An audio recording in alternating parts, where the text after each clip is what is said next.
Hello everyone, welcome back to Clocked In with the Press, hosted at Altman Studios here in Brentwood, California. We are here to spread some news and spill some tea so that you, our listeners, are both informed and entertained. Not everything stated in this podcast is supported by or reflects the beliefs of the press, so if you agree or disagree with me, let me know on Twitter or Instagram at PressClockedIn or on Facebook at thepress.net. I'm your host, Caitlin Gleason, clocking in. So for the story of the day, we are going to do something a little bit different.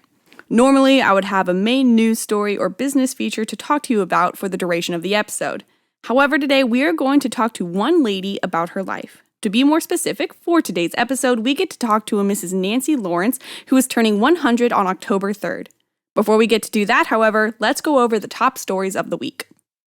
Residents looking to get some fresh air on the weekends will have to contend with reduced hours of operation at one of Brentwood's parks in response to complaints the city has received regarding municipal code violations. Dolphin Park, located on Attenbury Lane in the Pruitt Ranch subdivision, was constructed in October 2016, but the number of complaints has escalated over time, with community meetings on the topic held as early as 2017 in efforts to reduce concerns. The park was previously open until 7 p.m. 7 days a week. In an effort to deter late crowds and the associated code violations, City Manager Tim Ogden said staff had originally looked at reducing weekend hours to 5 p.m. However, the Parks and Recreation Commission opted in a 4-1 vote to close the park entirely on Saturdays and reduce Sunday hours to a 5 p.m. closing time while promising to enforce continuing violations. Next, an Oakley man was arrested on multiple drug charges on September 26th following a report of a suspicious person slumped behind the wheel of a running vehicle. Further investigation led to the detention of the suspect for being under the influence of illegal drugs. The vehicle in question was parked near the intersection of Gamay Drive and Tawney Court in Oakley. The investigating officer discovered large quantities of multiple pills, roughly 100 stimulants in the amphetamine family of drugs, as well as thousands of depressants in the benzodiazepine family. These thousands of pills were packaged in such a way that suggests they were going to be illegally sold, and the suspect was not cooperative with the officer during the investigation. He was ultimately booked into the Martinez detention facility for several illegal drug charges. Next, the Brentwood Chamber of Commerce has announced the winners of its Brentwood's Finest Awards. Citizen of the Year going to Sayana Fippen, Business of the Year going to Redbox Solutions, Nonprofit of the Year going to Working Wonders, Employing of the Year going to Eric Kinnard of Your Own Brentwood Press, the Chamber Director of the Year going to Adam Martinez, and the Chamber Ambassador of the Year going to Tom Santamorena.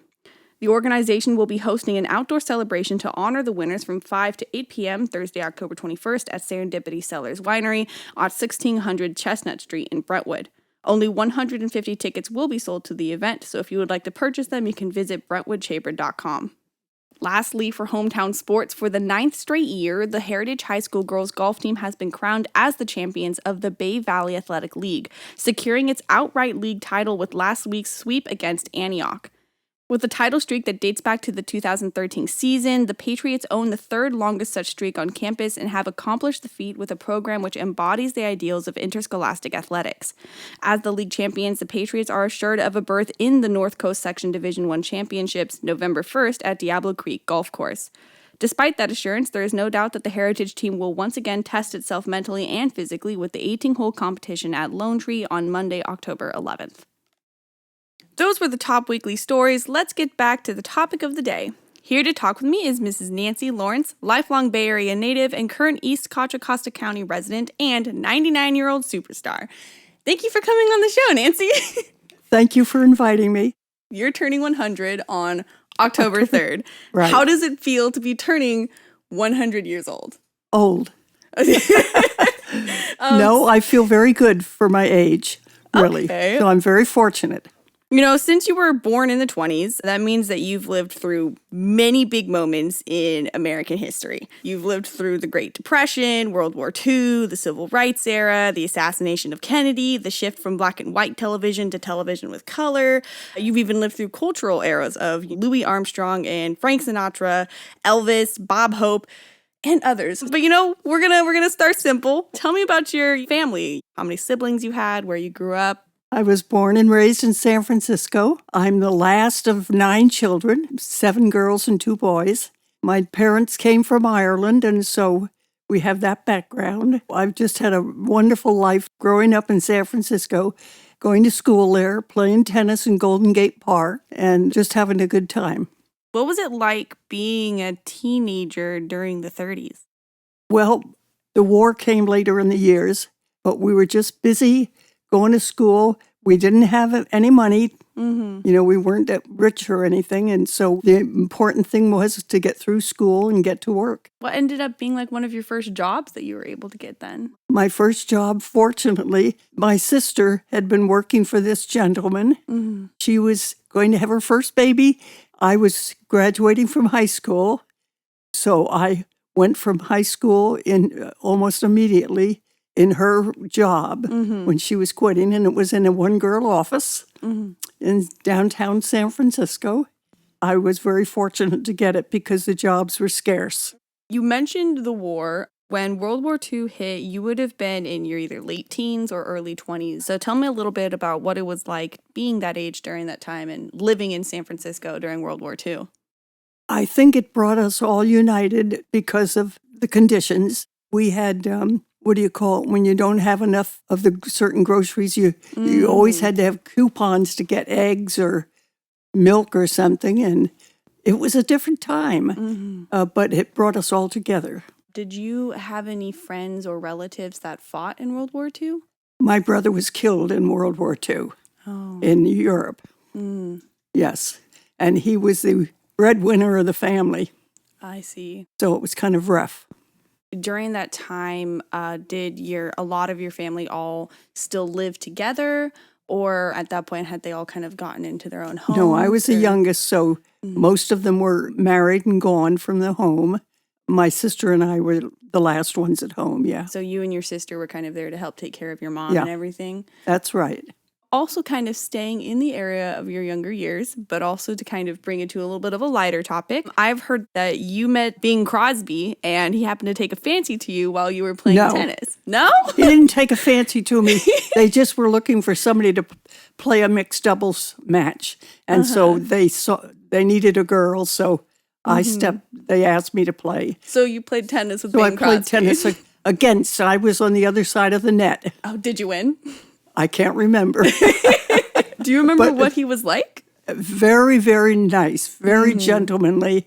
And my sister was a longtime fan of his. So when I went home and told her that I had played tennis with Bing Crosby, she didn't believe me. Oh, and back then you couldn't have a phone ready, to be like, take a photo with me. You just had to tell people, I met Bing Crosby. No, that's long before my time. Yeah. But he was very nice, and we had a good tennis match. Did you ever meet him again, or was that just a one moment? He just happened to be in San Francisco, and you just happened to play tennis with him. Right. Did you ever meet any other famous celebrities or artists, or was Bing Crosby like the one? I can't remember. Okay. We were just growing up and trying to get through life at the time, and we're more concerned about getting through school and getting into the workplace. Let's talk a little bit about JFK. On the day that the JFK assassination happened, what were you doing and how did you hear about it? I was working in this one-girl office. I went downstairs to get coffee in the coffee place, and everybody, of course, was talking about it. It was a shock to the nation. It brought us all together. Do you think that when Americans are faced with tragedy, we have a habit of kind of uniting with each other for a common goal? Right, exactly. I think we just needed it at the time. One thing that I remember hearing a lot about is that Kennedy was very popular because that was when they had television. Do you remember the first movie that you ever watched that was in color? No. Do you happen to remember, say, how it felt to watch TV in color versus TV in black and white? No, we just, in fact, my mother had it before we had it, my husband and I. Sometimes I think that experience of just watching television when it was becoming new and a new thing was just, must have been very interesting. And we didn't have the majority of programs that we have now to choose from. So you watched the news or The news. One channel. That was it. Do you think that being in San Francisco meant that you got to use those technology developments before much of the rest of the country did because you were kind of in the big city? Or do you think that you guys got access to technology at about the same time as everybody else? Oh, yeah. All I can remember of my growing up, but mostly the period of over into the workforce, is I just had to make money to help support my mother. Living in the San Francisco Bay Area your whole life, were you living in the city of San Francisco when the Golden Gate Bridge was built? Oh, yeah. Golden Gate and the Bay Bridge. Both of them were built about the same time. What was that like? Amazing. Amazing. And I remember walking across the Golden Gate Bridge when it was first opened, looking out over all that water, amazed that they could do it. My dad was a contractor, and he said they can never build the bridge. And there it is. If we were to look at how things in the Bay Area were in your 20s versus how things are now, what are some of the big differences that you notice that other people who are in their 20s currently just don't think about? I think people take too much for granted. We were, I think, more grateful then for the advantages we had. Do you have kind of any other stories from your life or, from your experiences that you would like to share that always just stuck with you throughout the years? My faith. I think that's the biggest thing. I'm so grateful for my faith. I'm so grateful for the time of growing up with my wonderful family and having good times. And I think that isn't always the case nowadays.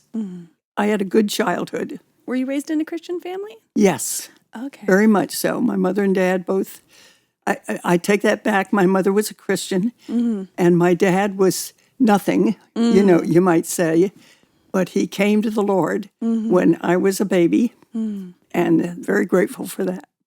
You mentioned a little bit about playing tennis.